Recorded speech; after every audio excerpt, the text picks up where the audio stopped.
Let us all pray. In the name of the Father, Son, Holy Spirit. Amen. Almighty God, we humbly come before you today with grateful heart. We thank you for your guidance, wisdom, and protection. Thank you for the lesson learned, the challenges overcome, and the opportunities that help us grow as a public servant and as a community.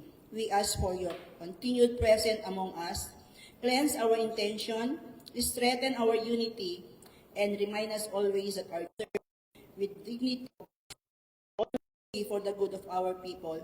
May peace, honesty, dedication reign in all that we do. Forgive us for our misbehavior. Thank you for all the blessing and love. All this we offer to you, trusting in your grace and guidance. Amen. In the name of the Father, Son, Holy Spirit. Amen.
The Honorable Paulo Aradun, the Honorable Arnold M. Barangan, Honorable Hilaria M. Putaran, the Honorable Edwin M. Esteban, Honorable Alvin B. Kuntapay, Honorable Domingo P. Bawa Jr., Honorable Salvador B. Apostol, the Honorable Heribert R. Galabay, the Honorable Rodrigo D. Pascual, and the Honorable Andre Dominic Buhangin.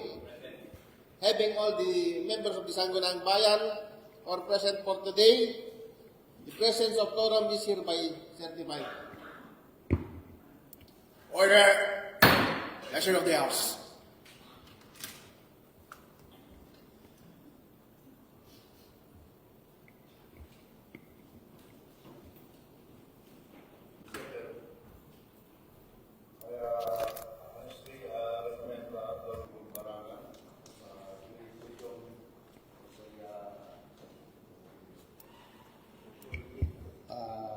Our majority leader, Blanco ako. Mr. Barangan, take the floor, sir.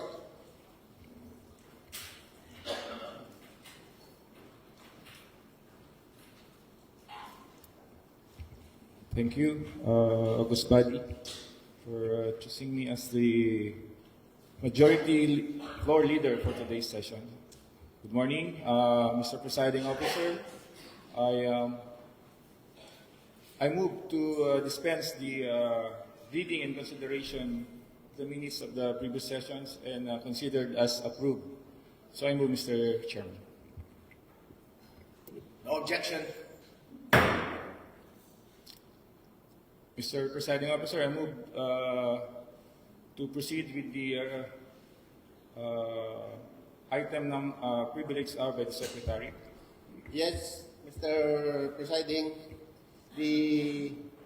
as indicated in the agenda, Mr. Presiding, there is no privilege message to be rendered. Same as in the question hour. And again, committee report also no committee report to be rendered for today.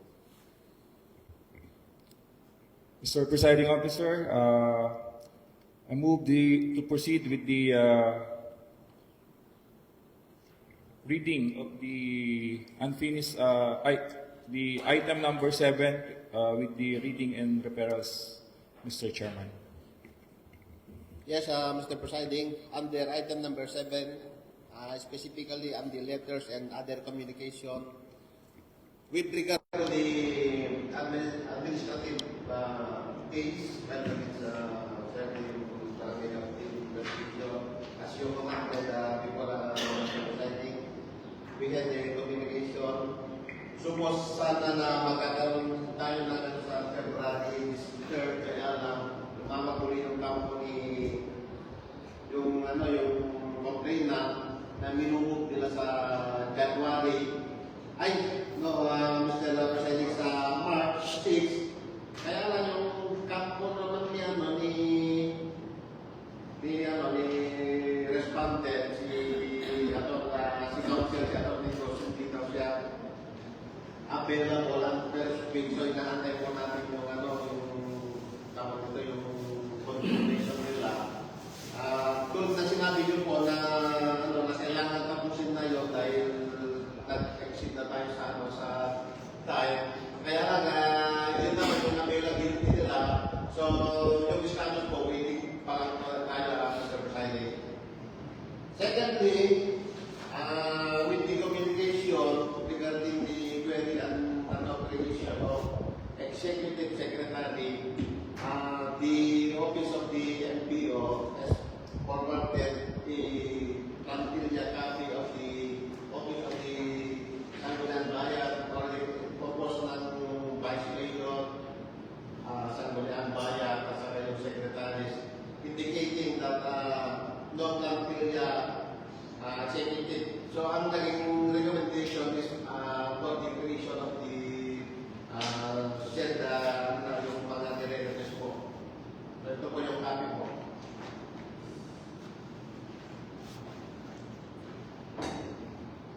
Thank you so much, sir. Let's call it that later.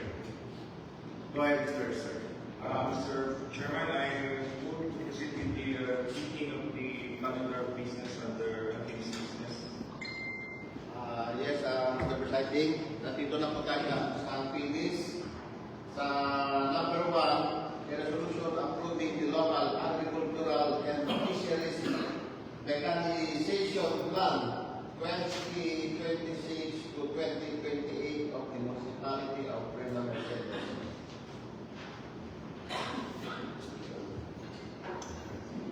I move to pass a resolution approving the local agricultural and fisheries mechanization plan for 2026 up to 2028 of the municipality of Mercedes. So, Mr. Chair, if you allow us to read the message of our local chief executive, hindi po yung tungkol dito po sa local agricultural fisheries mechanization plan. Ito po ay isang requirements o reference po natin para sa application or SLD. So, may I read the message of our local chief executive. Greetings and peace, good health. The municipality of Puebla Mercedes in the heart of province of Isabela relies on its agricultural sectors as the main economic drives in our community. With the majority of our population currently engaged in farming rice, corn, and high-value crops and fisheries.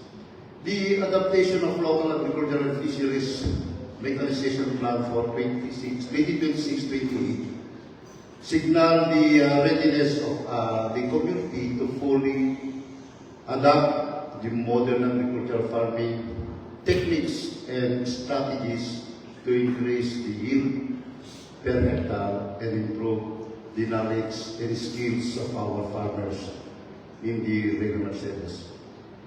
It is our hope that this plan will help improve the income and livelihood of our farmers and their overall quality offline. So, with regards to this resolution, Honorable Chair, may I read also the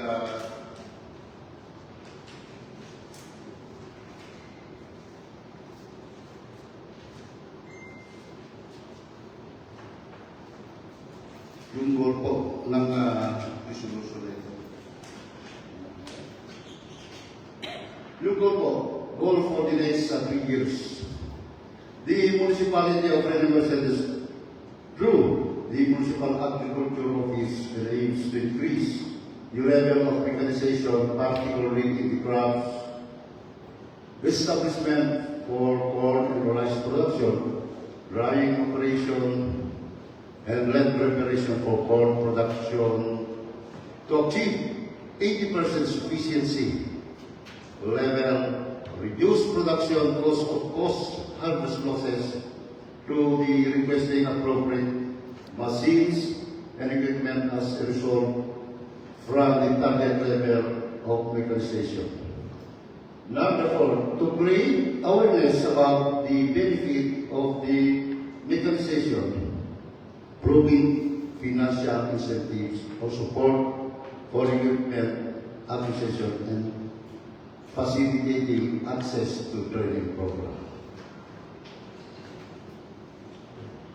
So once again, Mr. Chair, I move that to pass the resolution approving the local agriculture and fisheries mechanization plan for 2026-2028 of the municipality of Reno Mercedes.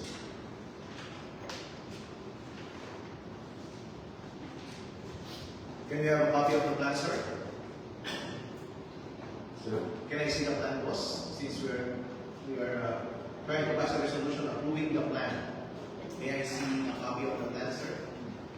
Staff, can you please assist our good counselors?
fishery, and then ano po yung HVC?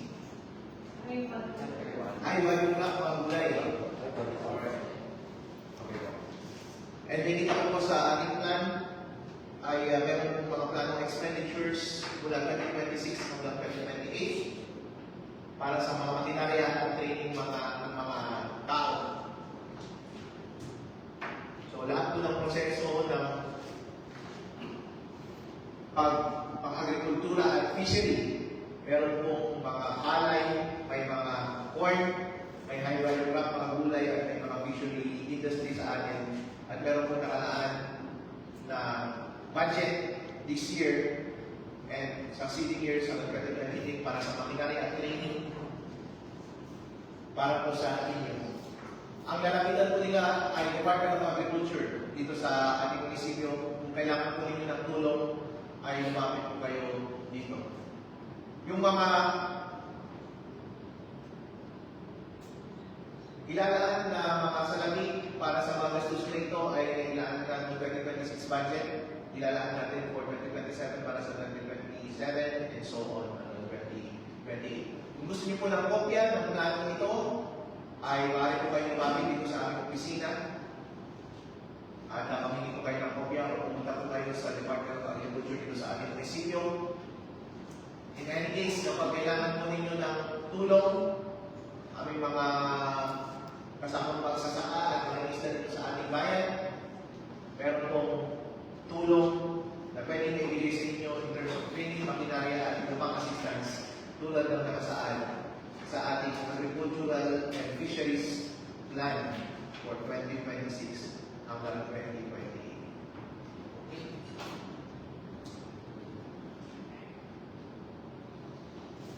Alright, so there is a motion na ipasa ang resolution na ito, may araw din na ito. Kaya assume na may kapit na po kahit lahat ng resolution at atin na po itong pagbubutuhan. Lahat po na sumasakayon, ipasa ang resolution na ito, pakisabi po ay. Lahat ng hindi sumasakayon, pasabi nay. Ang resolution po ay pupasa. Mr. Congratulations, our Chairman of the Committee on Agriculture, Honorable Domingo Bauer. And Mr. Chairman, I move to proceed with the reading of the second item under unfinished business. Mr. Chair.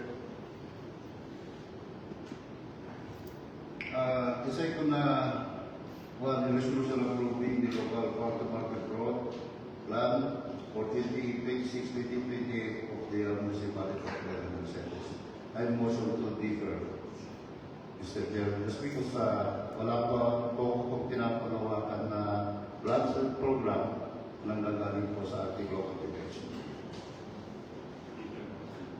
No objection, deferred.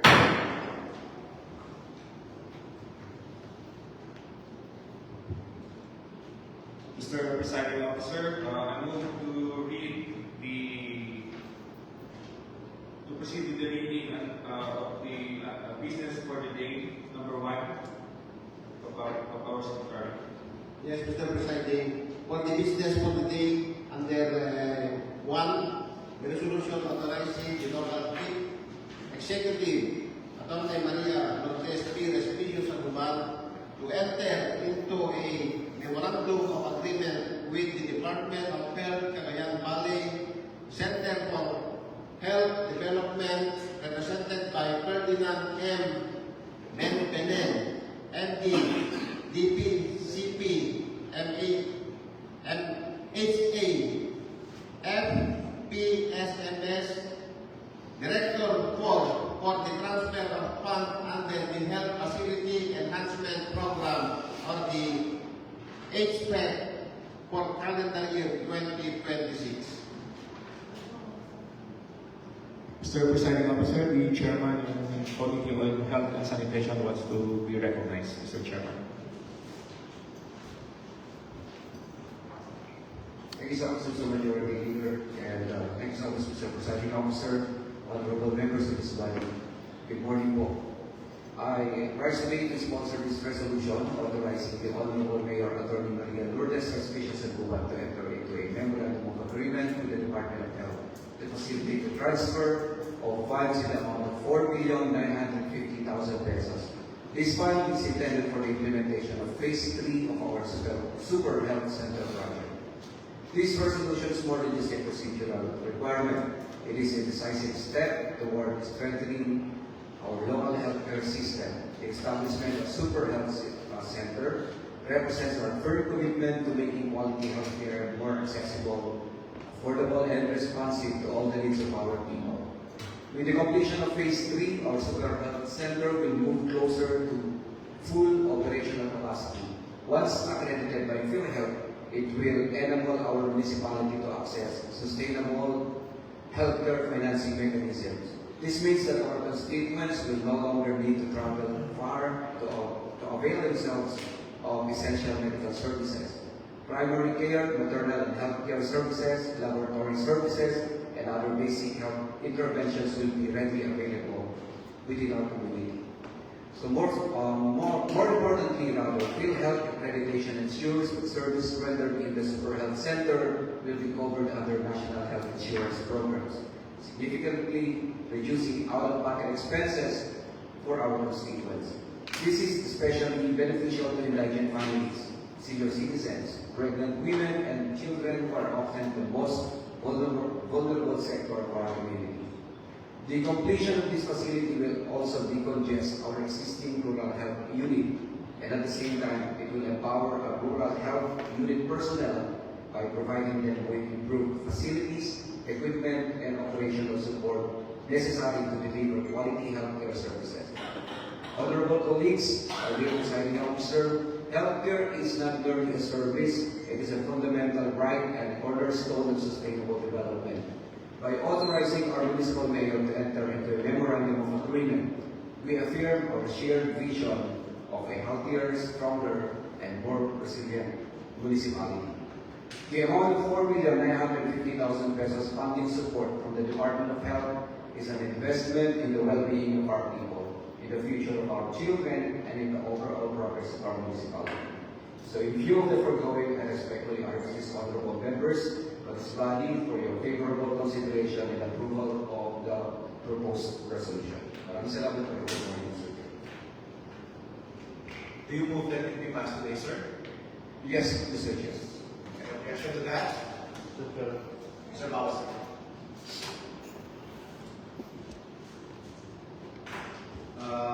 May katanungan ako tungkol sa present sitwasyon po ng ating health center. So, the Honorable Apostol, he explained all the purposes of this resolution. Pero matanong ko nga kung ano nais current situation ng ating health center sa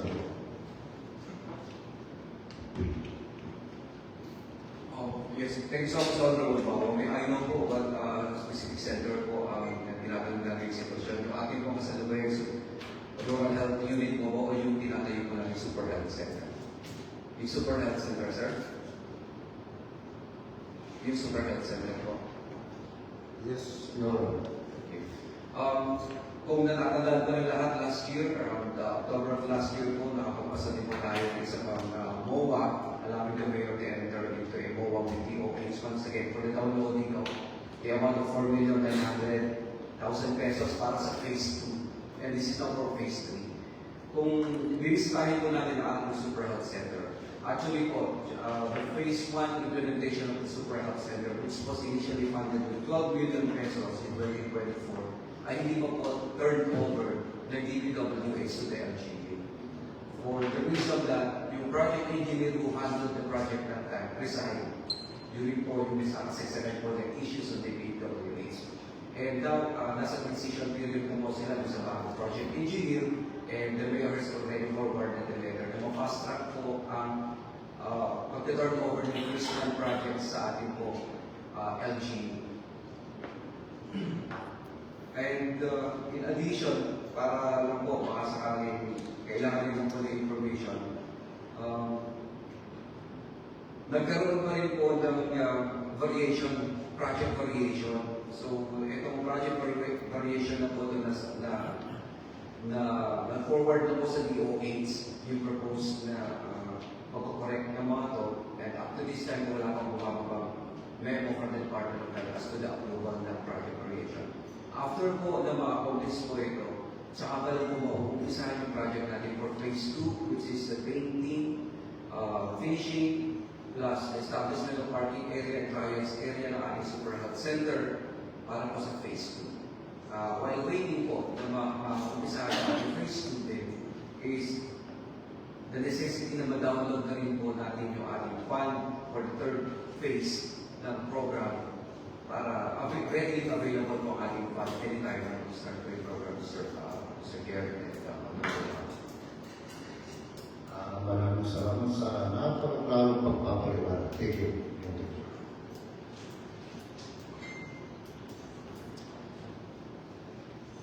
I'd like to extend my congratulations, sir, Mr. Chairman ng Department of Health Committee, and sa ating Mayor sa pag-secure ng funding from the DOH para i-financial construction ng ating Super Health Center dito sa Manila, Mercedes. So this is phase 3, around 5 million, sir? Yes, Nice. And the phase 2 was also around 5 million, sir? Yes, sir. Nakagastos na po yung 5 million na yun sa phase 2? Sir, actually po, when we passed the resolution last year, October of last year, for the downloading ng ating fund, hindi pa po na-umpisa yung project. For the reason that we are still awaiting po na bumaba po yung variation order. Okay. Yung for phase 1, sir, how much yung funding doon? The initial funding for phase 1 was 12 billion, sir. And you mentioned from DPWH, From the DOH implemented by the DPWH, Mr. Chair. na-receive na po ba natin yung 12 million na yan? Yes po, eto na po, yung nakatayo na po. Yan yung Yes, sir. 12? Yes po. Ah, yan yung 12 million. Yes, sir. It started in 2024? Yes, sir. Alright. Bakit ganun katagal yung downloading, sir? 2024, 2025, 2026? Ganun talaga? Phase 1, phase 2, phase 3? Yes, sir. Actually po, pagdating po ng phase 3 po natin, with the amount of 4,950,000 pesos, hindi siya automatically na-download all 4,950,000. Ang transfer lang po sa ating initially, it will be 50% of that amount. And then mauumpisahan po yung project.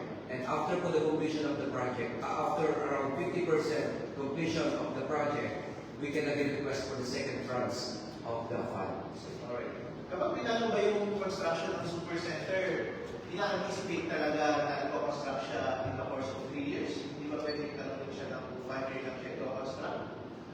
That depends on the funds being downloaded, sir, and appropriated under the For example, in the beginning, sino yung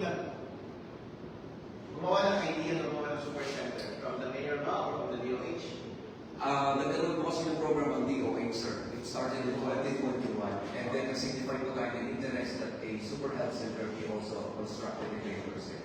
Alright, when we decided na gumawa tayo ng super center, of course, at the time, iniisip na natin gaano katagal siya makakonstruct. Yes, sir. Inisip ba natin na makakonstruct dapat siya within 1 year or in the course of 3 years? Sometimes, sir, more than 3 years pa. But that depends po sa implementation of the program, the project, sir. Di ba mas maganda para pag nagplano ka ng isang construction dapat 1 year magawa ka na? Mas maganda yung di ba sir? Yes, sir. Actually, sir, from 2025 June, sa provisions in the General Appropriations Act, kung saan nila mandate ang DPWH to implement projects na super health centers.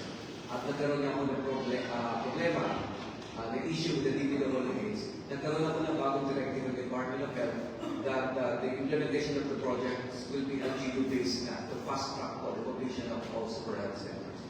Nung ini-start yung idea ng gumawa ng super health center at nag-set yung initial budget,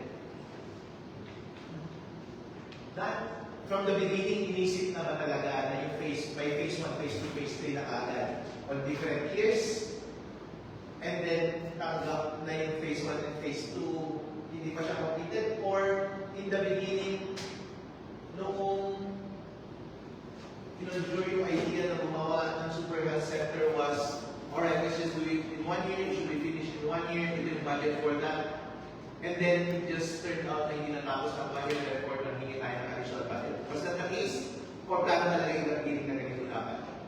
I think kasama po ito sa plano, sir, ng Department of Health. plano ng Department of Health. Every time na mayroong idea and initiative na gumawa ng Super Health Center, alam nilang i-construct siya in the course of 3 years. Yes, sir. Actually po, sir. Sorry, sir, let me finish. Okay. And matatapos siya ng phase 1, first year, phase 2, and phase 3, different budgets. Yes, sir. Na-lay out na siya from the very beginning. Yes. So this is just expected. Yes, sir. So you release 12 million, they release 12 million in the beginning, 5 million in the next, and another 5 million in the third. Yes, sir. And hopefully, sir, another funding will be allocated for the municipality in the next year as to the equipments to be used. Ilang phases na po, sir? Ilang years?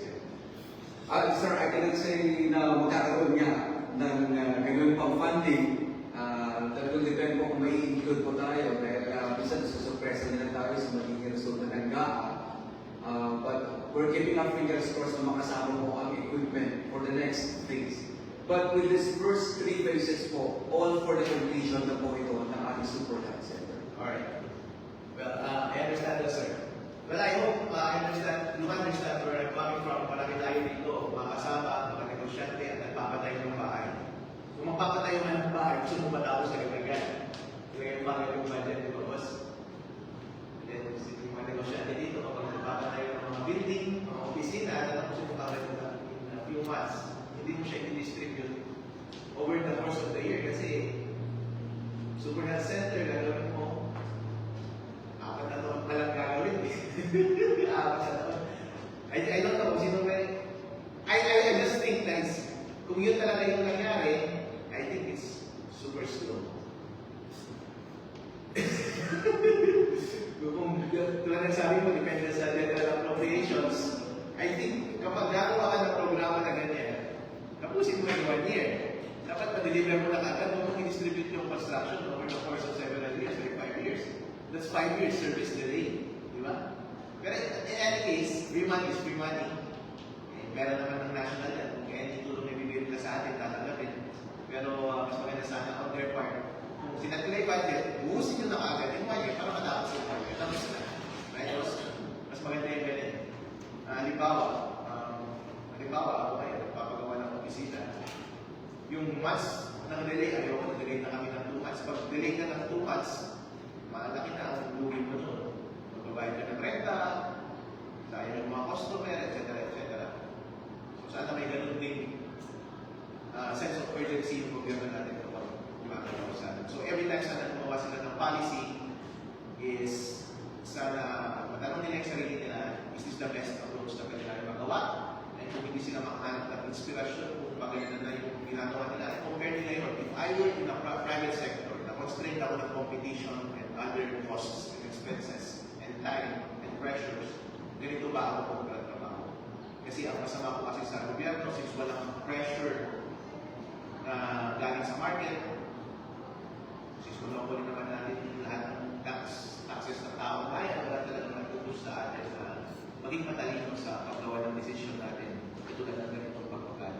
My only point here, sir, is in general, congratulations for the funding. In general, congratulations na na-implement lahat ng mga budget na i-download at na-receive natin in the prior years. And on time naman, I just hope sana na nung una na nagplano yung national government ng construction ng bagay na ito, sana pinuhos na nila in the first year at patawagan. Kasi bakit na nakikita natin 5 years ginagawa yung isang center, nakadalawang cycle na ng election, natutubig sa kanya ng 2 meses, sabihin hindi pa natapos, sayang, di ba? Mas maganda po talaga kapag at-least tayo kung sana yung national government pero sila. In any case, congratulations, sir.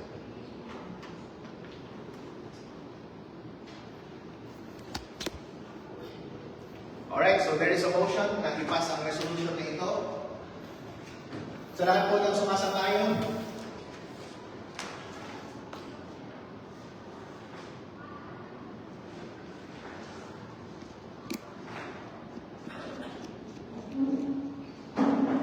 sa lahat po ng sumasang-ayon na ipasa ang resolution, masabi po ng aye.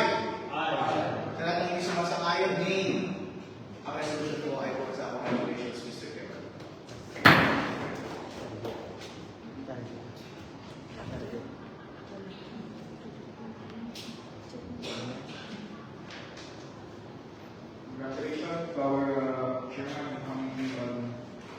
presentation, Honorable Tony Apostol.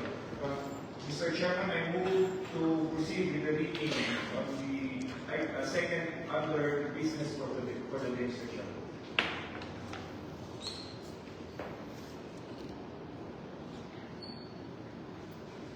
Yes, Mr. Presiding, nandito na po tayo sa pangalawa. Resolution authorizing the local chief executive, Atty. Maria Lourdes Pires Bishop Taguban, to enter into a contractual agreement with the Department of Social Welfare and Development through its field office 2, represented by its regional director, Lucia S. Alan, Director 4, for the implementation of supplemental feeding program and milk feeding program in the municipality of Reyna Mercedes.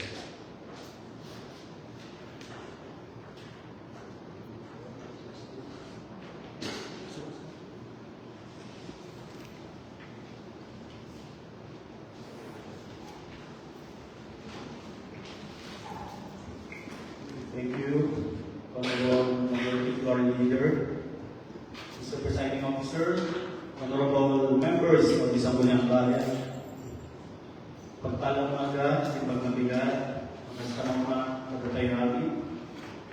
I rise today to sponsor and propose the resolution authorizing the local chief executive, Attorney Maria Lourdes Respicio Taguban, to enter a memorandum of agreement with the Department of Social Welfare and Development, represented by its Regional Director, Lucia S. Alan, RSW Director 4, for the implementation of the supplemental feeding program and milk feeding program in the municipality of Reyna Mercedes. Pursuant to the RA 11037, also known as the Masustansyang Pagkain para sa Batang Pilipino Act, since this is a routinary or annual memorandum of agreement between our LGU and the DSWD Regional Field Office 2, the Supplemental Feeding Program or the SFP and Milk Feeding Program or the MFP are the provision of food in addition to the regular meals targeting all children enrolled in the public school or LGU-run child development centers. With the passage of this resolution, we aim to establish and ensure the successful implementation of the SFP and MFP, improve the nutritional status of undernourished children, and to implement a SFP for undernourished children with ages 3 to 5 years old, increase weight gain and improve overall health, to enhance learning capacity and school performance, and to promote healthy eating habits and nutrition awareness among children and their families. Honorable members, the approval of this resolution is for the welfare of our undernourished children, and I therefore urge this body to support and pass this resolution for the benefit of the children so they can grow healthy and strong. Thank you, and so I move, Mr. Chairman.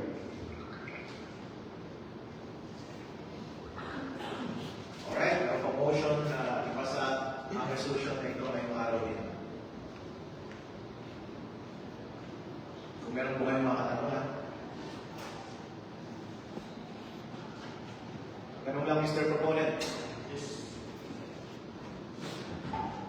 Itong programa po na ito ay programa na mula sa LGU budget or sa national budget? National From this So tayo po ang mag-implement. yes, Mr.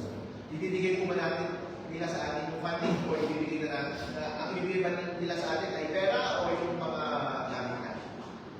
Ito po nila yung fund, and then MSWD will do the funding sa kanilang mga daycare workers po.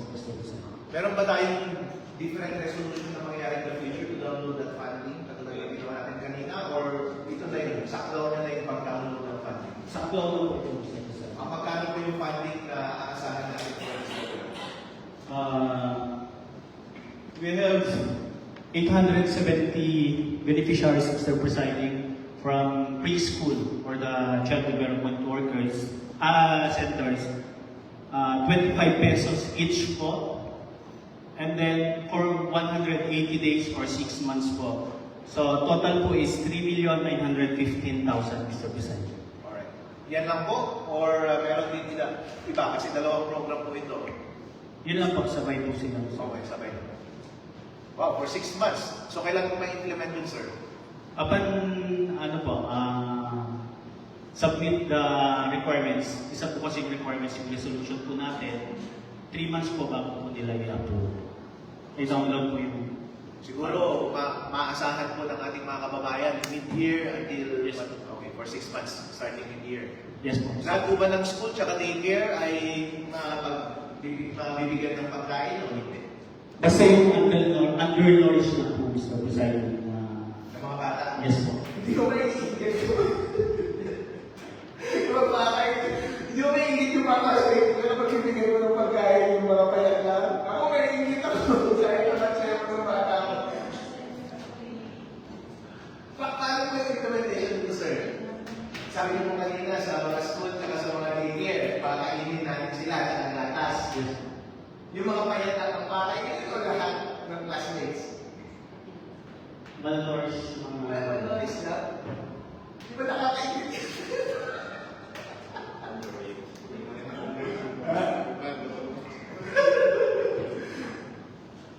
Ano ba meron na ba tayong programa na ganito sa na ginagawa ngayon?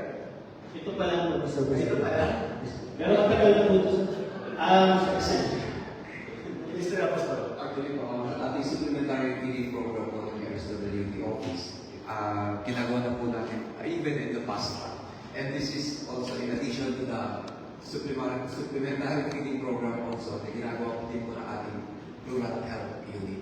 Now, in the case po ng ating supplementary feeding program sa daycare, sa child development centers po natin, actually, di naman po nare-restrict kahit healthy yan. But anyways, what we are giving hot meals and milk po sa lahat para across the board na bibigyan pa rin. But if the child development worker finds it na itong bata ito is severely overweight na, we share the same sentiments, Mr. Chair. Kailangan ko din po may hindi talaga.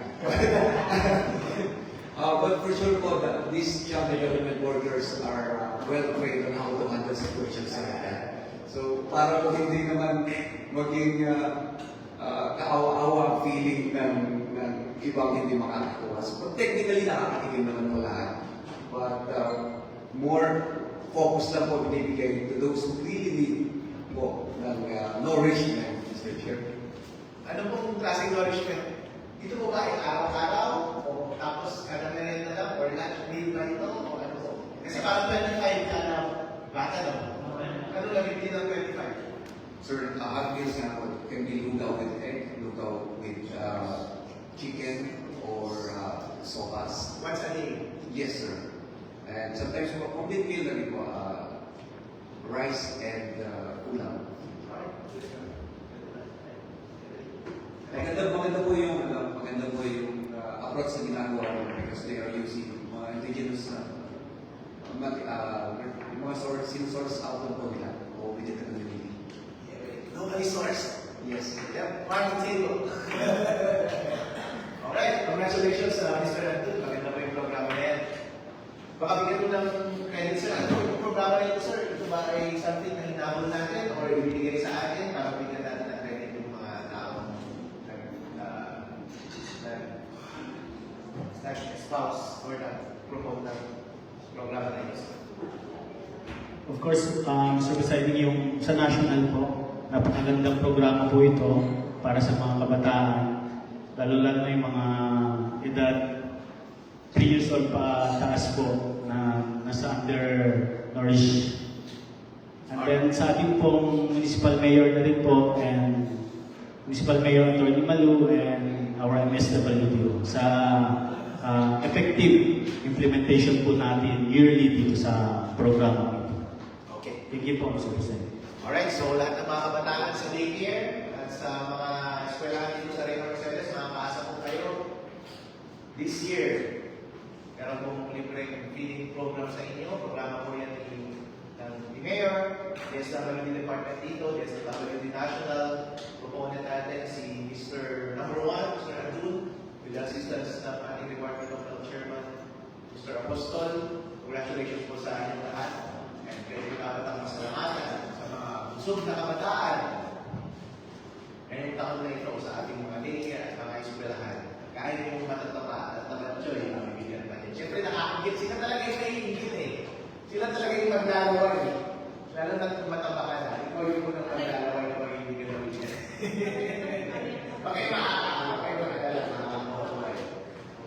Okay. Sa lahat ng sumasakayon, ipasa ang resolution na ito. Masabi po ay. Lahat ng hindi sumasakayon, hey. Ang resolution po ay ipasa.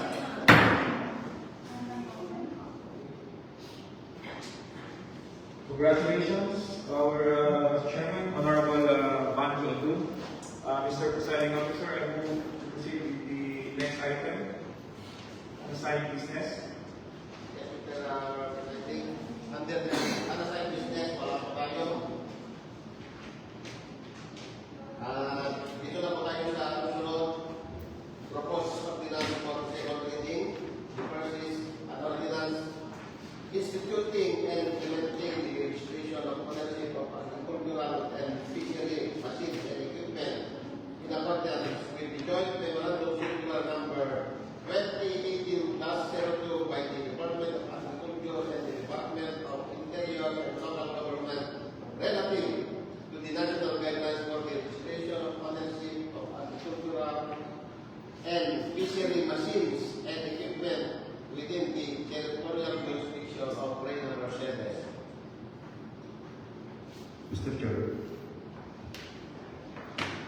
I move to pass the ordinance instituting and implementing the administration of ownership of agricultural and fisheries machines and equipment in accordance with Joint Memorandum Circular number 2018-02 by the Department of Agriculture and the Department of Interior and Local Government relative to the national guidelines for the registration of ownership of agricultural and fisheries machines and equipment within the territorial jurisdiction of Reyna Mercedes.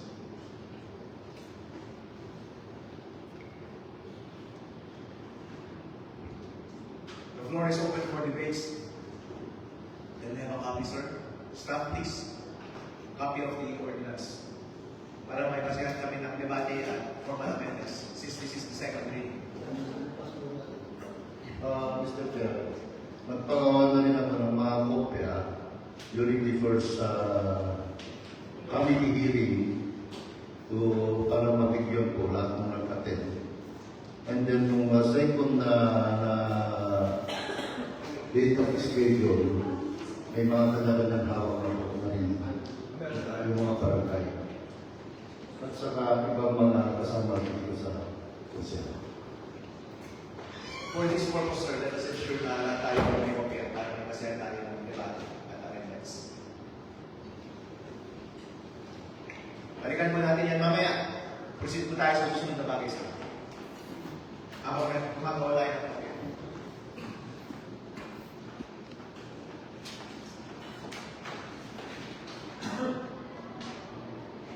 Ang susunod po, while waiting for the proposal finance staff ang susunod po, an ordinance institutionalizing the protocols and guidelines for ambulance operations in the municipality of Reyna Mercedes.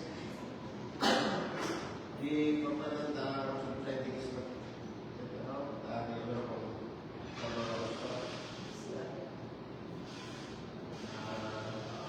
Mr. Bawa. I move for a 3 minutes break. Any objection?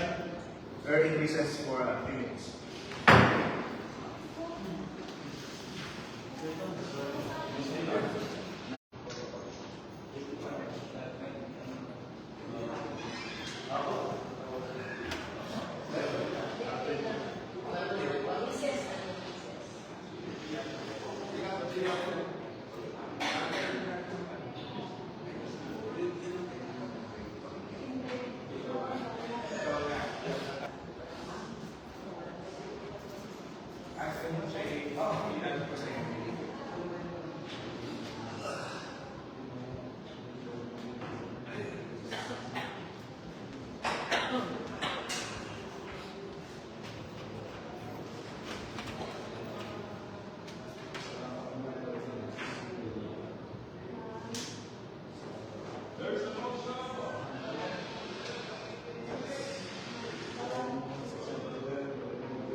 Resume.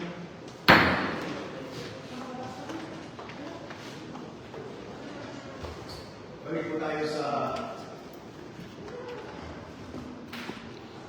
ordinance on the registration of agri-engineering.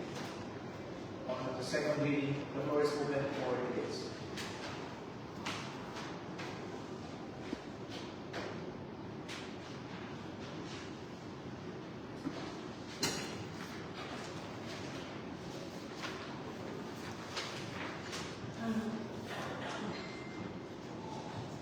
Para lang po maliwanag, ang nakalagay po na registration fee dito ay 300 pesos across the board. Yes, Your Honor.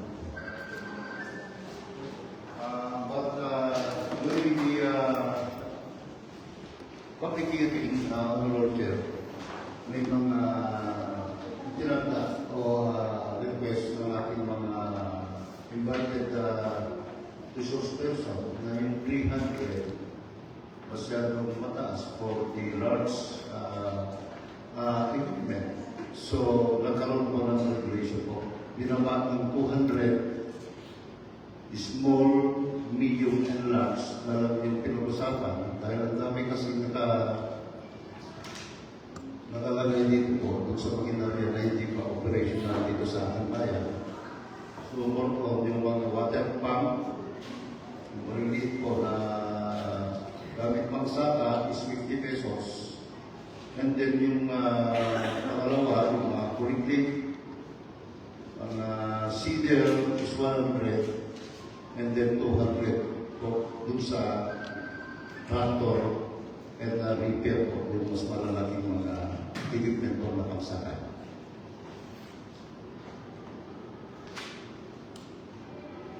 Naka-incorporate po ba yung mga pinay nyo dito, sir? 300 na kami may tao mo. Ano po ba ang kapalipad natin? 300 lang sa lahat o may 100, 200 din? No sir, hindi ko nasusunod yung under section A, the registration fee for agricultural and fisheries was is included small but 300 pesos inclusive of the cost. So, nag-raise po ang mga question ng mga invited resource person na yung 300 masyadong mahal.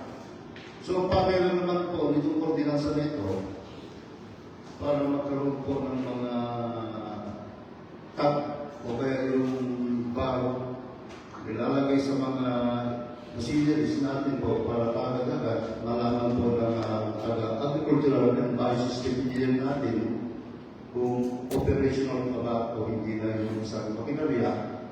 Pagka kinukulog po kasi some recommendation from the Office of the Municipal Agriculturist para maka-update din sila kung yung kakukulangan po ng mga abigarya pa agrikultura.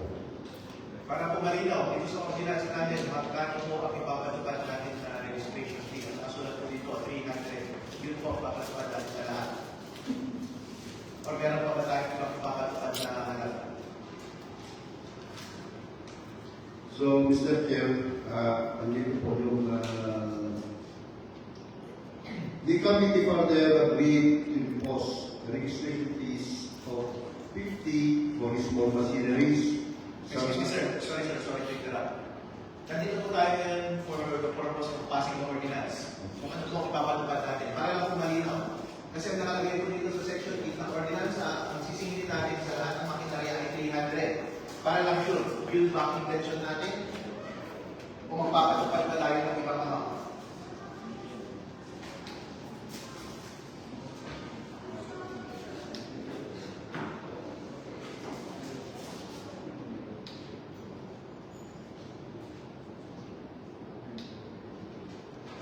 So, Mr. Chair, itong committee nito, my member is Honorable Dalbay, Honorable Tudamay.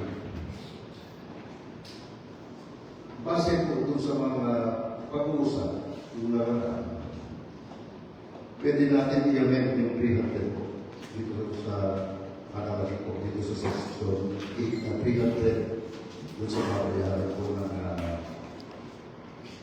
mga nagmamayari. Pero nandito po sa ordinansa na may breakdown din po yung payments of machineries for those are to register.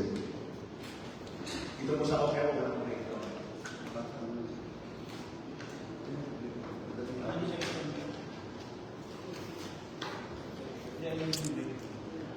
So, once again, look for a 2 minutes break para po talaga para po ng breakdown doon sa Office of the Agriculture. Ganito na lang po ang gawin natin, sir. I-open na lang yung debate, tapos for panaberes mamaya, kahit hindi yung muna natin i-amend, ipagkakang natin sa third reading yung amendments na gusto nito, sir. So, ano pag-usapan natin ngayon, kaya pa naman pagkakataon for third reading, dun sa, yung usasahan natin for third reading, dun na yung content. Hindi ko naman na-anticipate na meron tayong substantive debates ngayon at naka-formal amendments. As far as I'm concerned, okay naman sa amin. I just want to be clear, kung 300 lang talaga. So, kung hindi talaga 300, sa third reading na lang natin ipasok yung final copy. Okay, sige po. Meron pa mo bang gusto magsalita, pang-debate at sa interpolation? Kung wala pong mag-object, sasarado mo na po yung period for debate. Mr. Dalawis. Thank you, Mr. Chair, Your Honor. Gusto ko lang po magbigay ng ilang katanungan sa ating pong committee chair, Honorable Bawa, para na rin po sa kalaman ng ating mga kababayan lalo po sa sektor ng magsasaka. Mr. Proponent, ang registration po ba ng agricultural and fisheries machinery ay mandatory po sa ayon po sa itong ordinansa? Yes po, mandatory po na-register po yung mga makinarya natin. Pero, ang tinutukoy lang kasi dito, sa ordinansa ito, yung operational na machines. Pero yung hindi na ginagamit po, hindi na pwede sa pag-register. Okay po. Ngayon, pagka-release ko po ang ginoong magsasaka ang kanya pong makinarya, ano po ang benepisyo na pwede niyang matanggap sa ating pong Department of Agriculture o sa ating pong local na pamahalaan ng Federal Service System? Actually, nakapagod din po, marunong talaga dito sa ordinansa, na pagka-register natin yung mga pharmacies po natin, ay may programa po ng ating Department of Agriculture na binababa dito sa Municipal Agriculture Office na mga subsidy po na binibigay sa atin. Yan ang isang, bakit na ng isang pagmamayari po.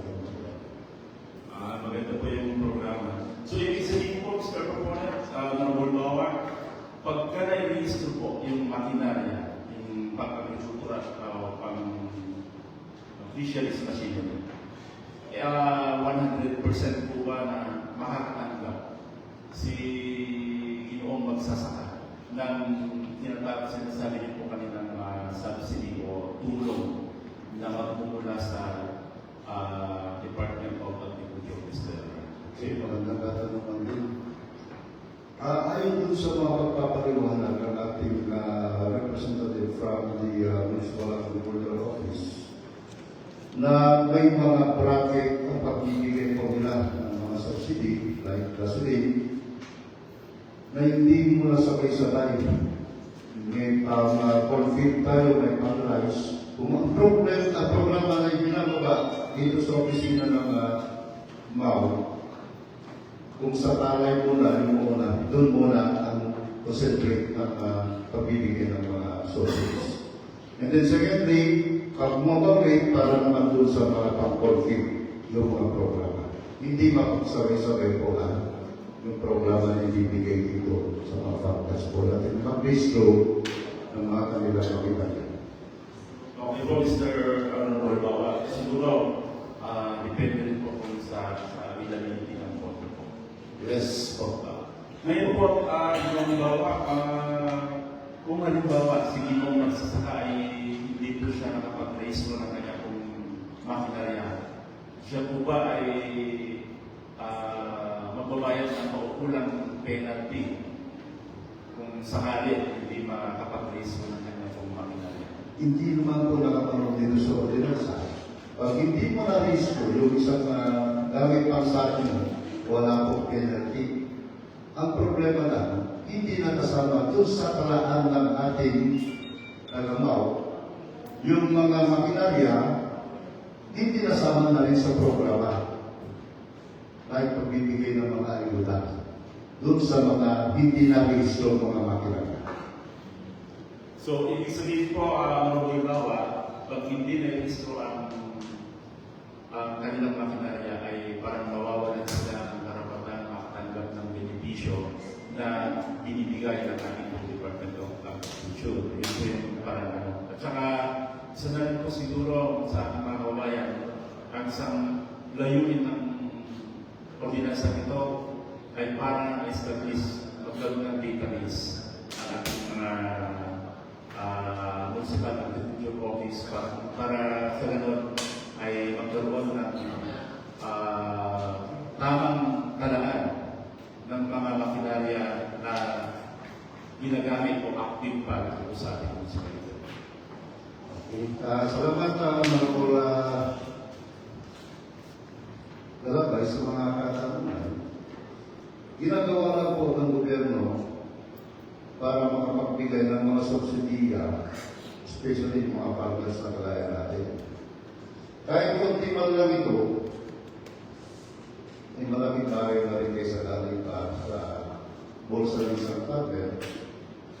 So, hindi naman ibig sabihin na kung hindi talaga-rehistro ng makinarya, may mga programa din na iba na may bababa para sa farmers, para sa pharma inputs po nila, kagaya ng fertilizer. Dito lang kasi sa ordinansa nito, tandaan po ng one-time registration lang po ang hihingi para makapag-update po ang ating taga-municipal office ng agriculture ng mga makinarya. Order to, para makita po nila yung mga operational plan ng makinarya natin, na pangsaka. Konti lang naman yung hinihingi dito na nakalapag Section 8 kung matutuloy po yung 300 per unit. Konti lang po naman, pero bumababa naman sa ating mga farmers yung programa. At mag-time is 5 pa yung mga binababa. So, bagay lang ng ordinance ito para makapag-update po ang mga taga-DA para yung mga operational pang makinarya na gamit ng mga farmers, dapat may tala. At kung hindi na operational, tanggalin na lang dun sa listahan ng taga-bio system, engineer natin, na nakatala, para yung kakulangan po ng makinarya dito sa ating bayan, pwede rin mag-rekomenda, mag-request. Ang opisinang ito, itong DA, sa higher authority, like PhilMec kasi nagbibigay ng mga makinarya, may bigay natin sa mga farmers. Hindi lang po yung nanggagaling dun sa programa ng excise tax, may mga binibigay din po na unit sa mga farmers. Dito, sa DA naman nanggagaling yung program.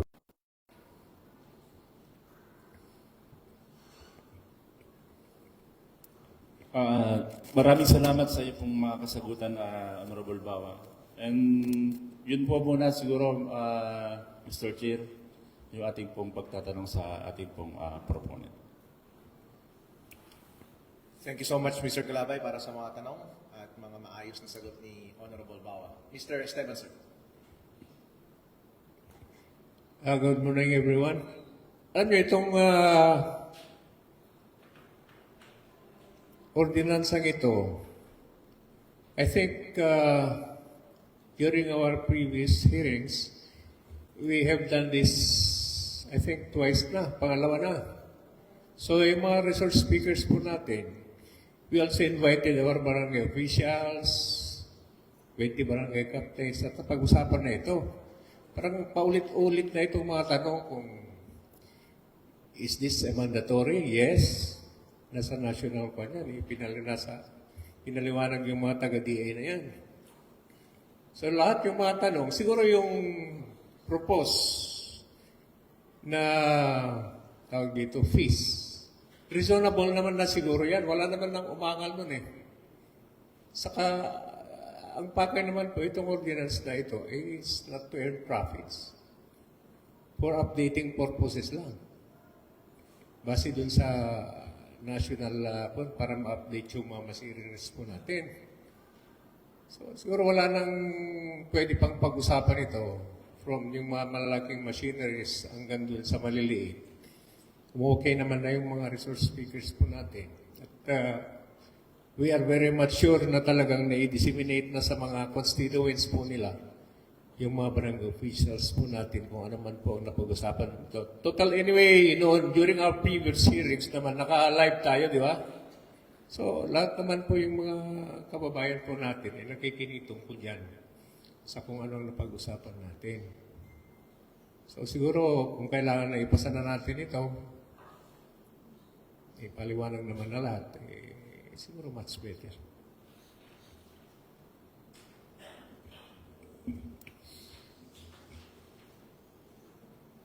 Mr. Calabay.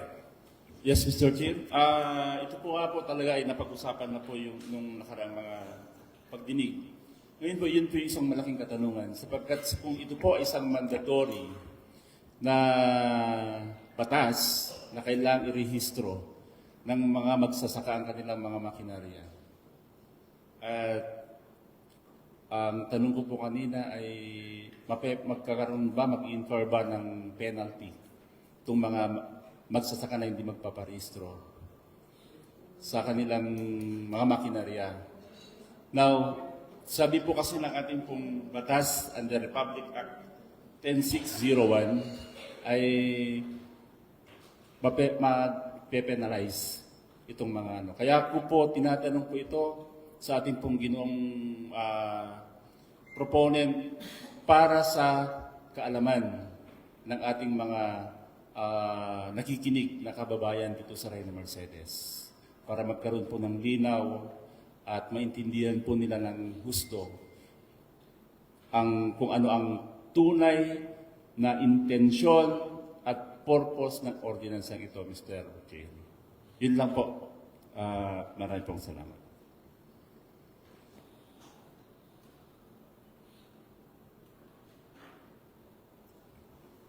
Mr. Bawa. Honorable Chair, for this time around, na-open na po ang pagdidebate tungkol dito sa ordinansang inisponsoran ko.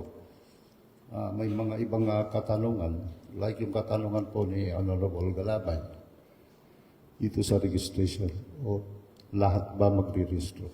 Tama, nandito po. Pero for this time around, Mr. Chair, I move for this ordinance that na aking inisponsoran. Mumove na lang natin po sa third reading.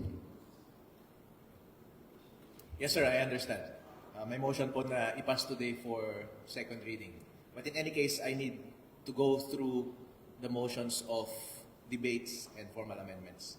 Kung wala na pong gusto makipagdebate, isasarado ko na po yung floor for debates at bubuksan ko po yung floor para sa formal amendments kung meron po kayong formal amendments na ipopropose.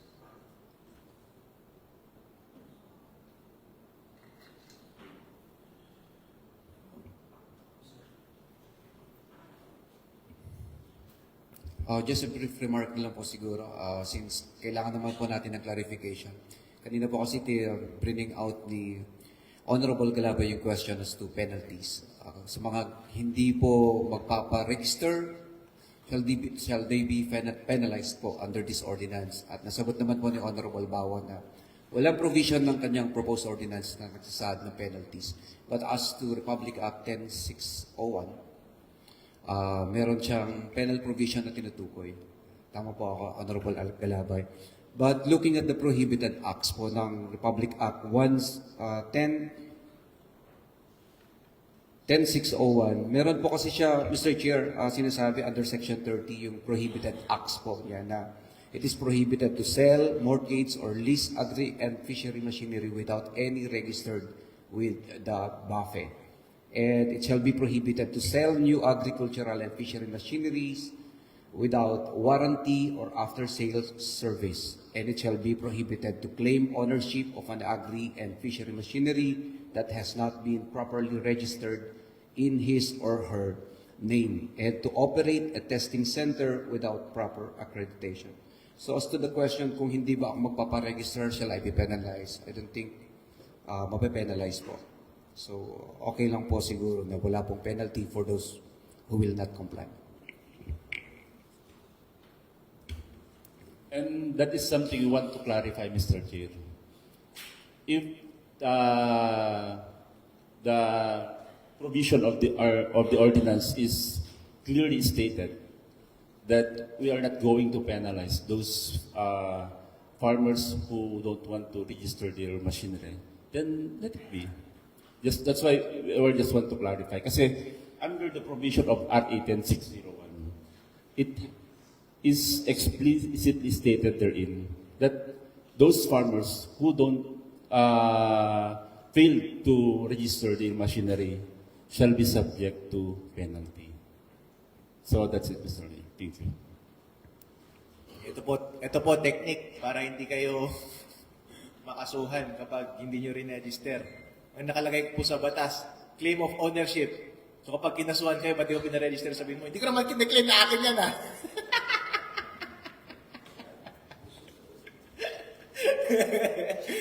Pag ganun, merong ibang magkiklaim, tapos siya yung magpaparegister.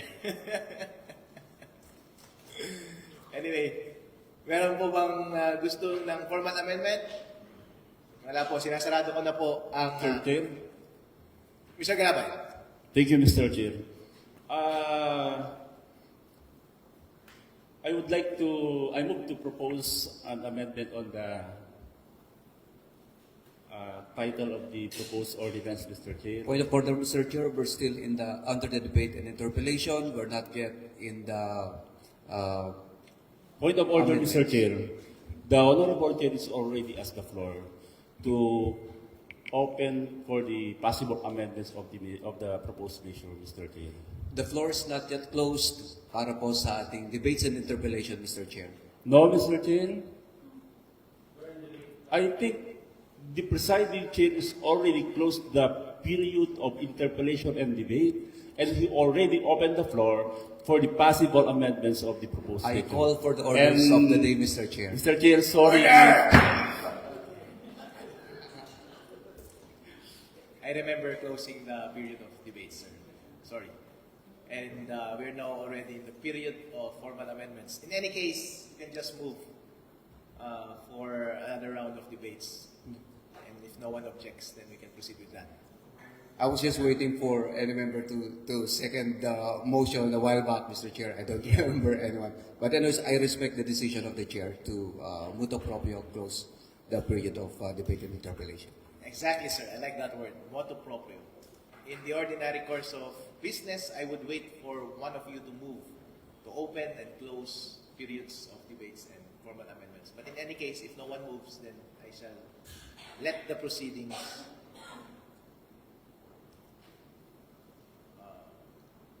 move, carry on. So I did it not appropriate. Just but feel free to move to reopen the period of debates if you have some points of interpolation.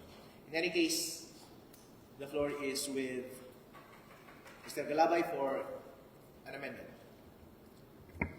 Thank you, Mr. Chair, for the privilege to introduce an amendment to that on the title of the proposed measure, Mr. Chair. The proposed ordinance, Mr. Chair, it appears to me that the title is too lengthy, Mr. Presiding. And I would like to rephrase it, more concise, Mr. Chair, pero pareho pa rin naman po yung kanya pong tinutumbok. From its original title, Mr. Chair, as read by the Honorable Proponent, Mr. Bawa, my amendment, Mr. Chair, dubbed as an ordinance instituting the mandatory registration of all agricultural and fisheries machinery and equipment within the municipality of Ready Mercedes and providing guidelines thereof. So that's my formal amendment, Mr. Presiding. Any objection to this proposal for amendment? Mr. Apostol. Yes, Mr. Chair. If we are to cite that the Sangguniang will provide guidelines for the registration, mandatory, be it a mandatory registration of machineries, Mr. Chair, it has already been provided in one of the whereas clauses kung saan po nagbaba na po ng guidelines as to the registration of machineries. If I may cite po, the Joint Memorandum Circular 2018-02 dated 2018 by the DILG and the Department of Agriculture has already provided guidelines in the registration of ownership, which we will be adopting, Mr. Chair.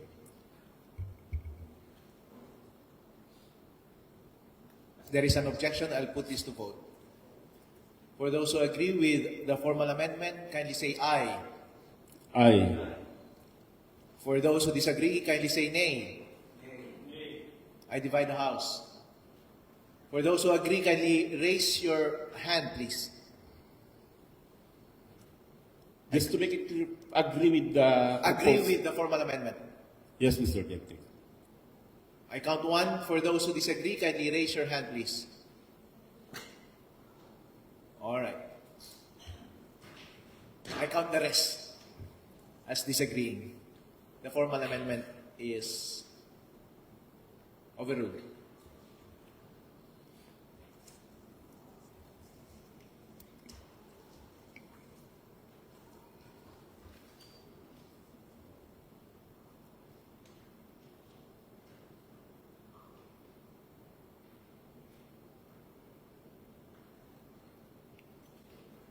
Any more proposals for formal amendments, please?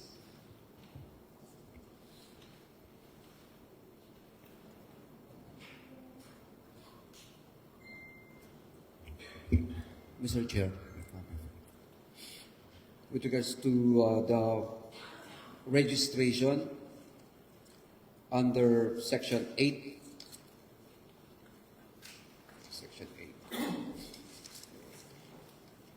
the registration of fees, Mr. Chair, kung saan po nakasaad dito that maniningil po ng 300 pesos.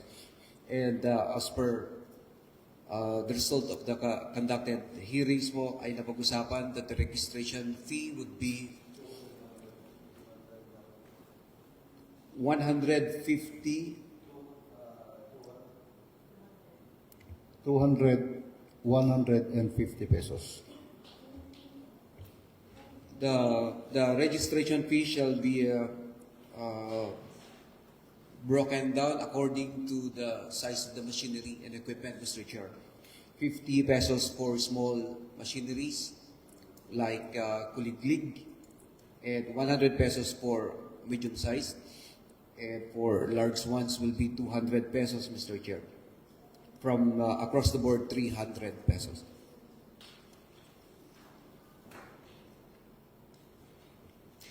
Yan na ba yung complete provision, Mr. Apostol? Or mas mahaba pa yung provision na gusto nating ilagay? Kasi kung mas mahaba pa po, tulad ng sabi ko kanina, pwedeng sa third reading na natin gawin. The Honorable Bao has mentioned po kanina that there will be an annex to be attached into this ordinance kung saan po specific po yung bawat klase ng fishery machineries po. O sige po, i-note na lang po natin yan. Yes po, sir. I-expect na lang natin sa third reading yung specific. Yes, Mr. Chair. Pag formal amendments po, maging specific tayo para mapagbotohan natin. Pero kapag ganyan po, i-note na lang natin. Kung yung final is sa susunod na lamang. Meron pa po bang gustong mag-amend? Magpa-amend? Okay. Sarado ko na po yung ating period for formal amendments kung wala pong nag-object. At kung wala rin pong objection, ang resolution na ito ay pumasa na po sa second reading. Iti-take up po natin next session, Mr. Secretary, for third reading ang bagay na ito without need na ipa-calendar sa inyo. Automatic na pong i-calendar ninyo for third reading next time. Kung wala pong objection. Yes, Mr. President.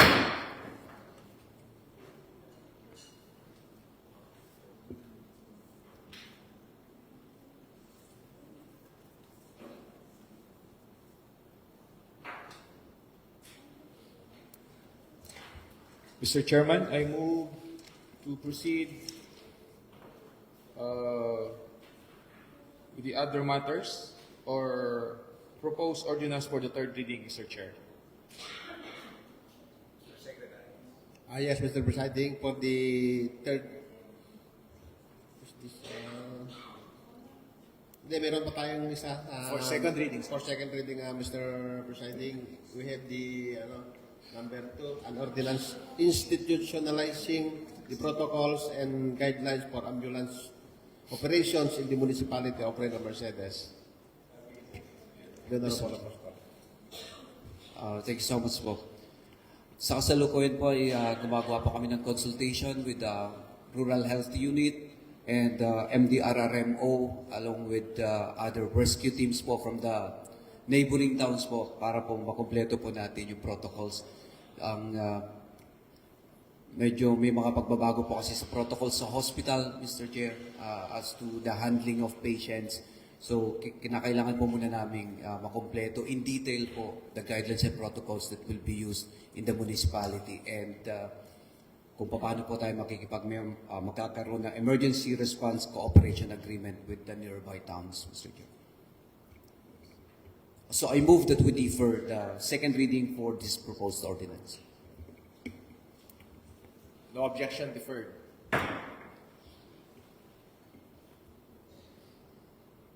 Mr. Chairman, sorry, akala ko tapos na kasi nag-usap kami ni SB Tony. But again, Mr. Chairman, I move to proceed with the next item for the third reading, Mr. Chair.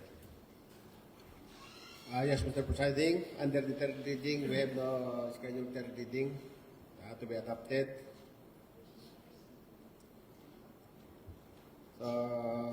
For the other matters, Mr. Presiding, a while ago, as I read the letters and communications, you had said a while ago that we will tackle that. Okay po, pagdating sa mga ibang bagay, wala naman tayong pending na dito sa body except yung quasi-judicial function natin. Lagpas na tayo sa 90 days. Pero sabi, unreasonable delay. Reasonable naman delay natin, di ba? Sila naman parati ang nagpapareschedule yung mga abogado. And on record naman yan kasi tinitake up naman natin dito sa open session. So, hindi nila tayo pwedeng balikan. But in any case, kailangan nating hanapin yung schedule ng abogado nila, yung preferred nilang abogado dahil karapatan ng bawat partido na represented ng abogado. Hindi tayo makapag-proceed kung wala silang abogado. So, constrained tayo ng availability ng kanilang abogado. So, every time ay nagipag-coordinate ang ating secretary pagdating sa kanilang schedule, yun lang. Wala pa silang common schedule. In any case, wala na akong ibang idea para mapabilis yung process. Pero isipin lang natin na merong limitation yung pag malapit na yung barangay elections, hindi tayo pwedeng mag-conduct ng hearing. I think 180 days ata yun, so 6 months.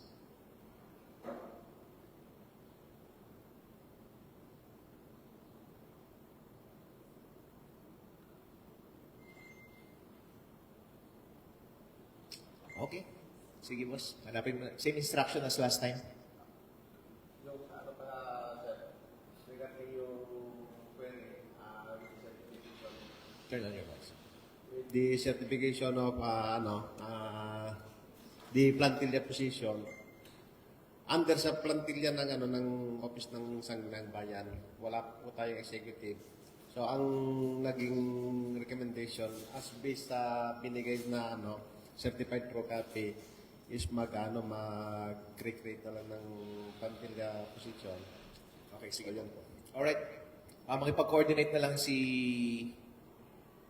ang ating de facto executive secretary na si Renzel kay committee chair para pa-take up natin sa session at ipasa natin kung ano mga relevant papers sa Monday.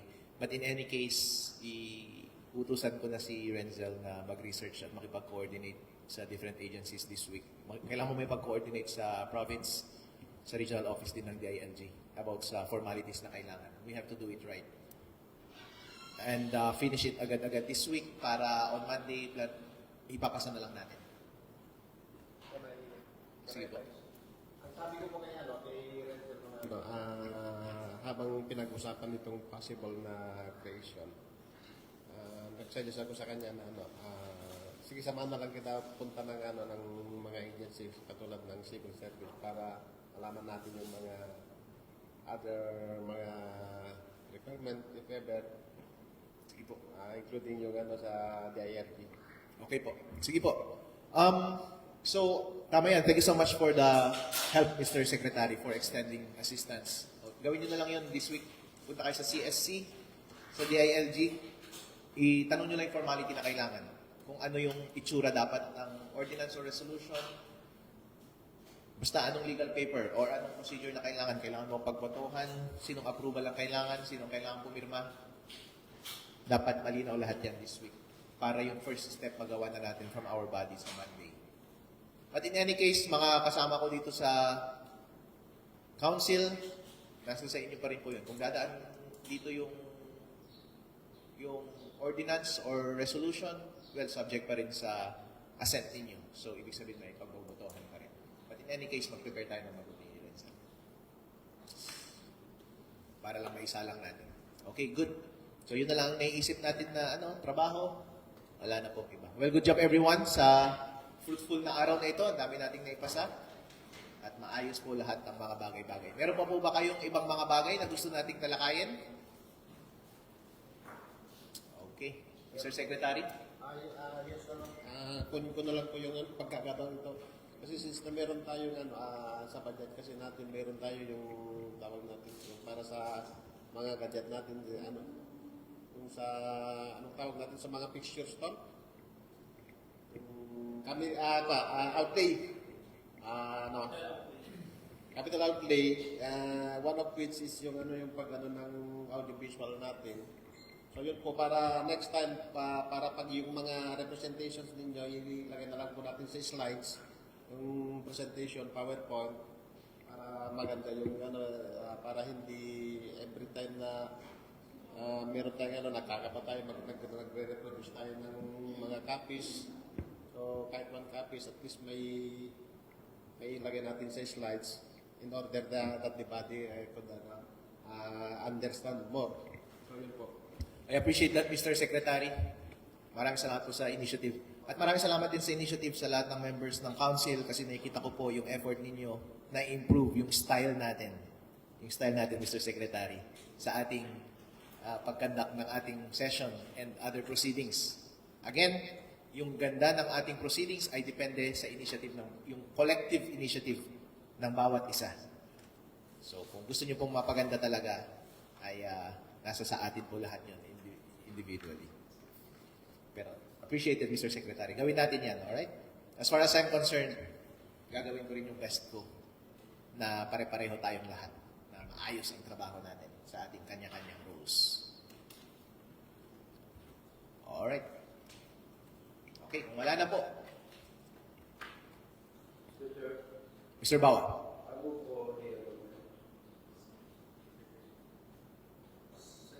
Alright, seconded. The session is adjourned. Thank you so much, everyone.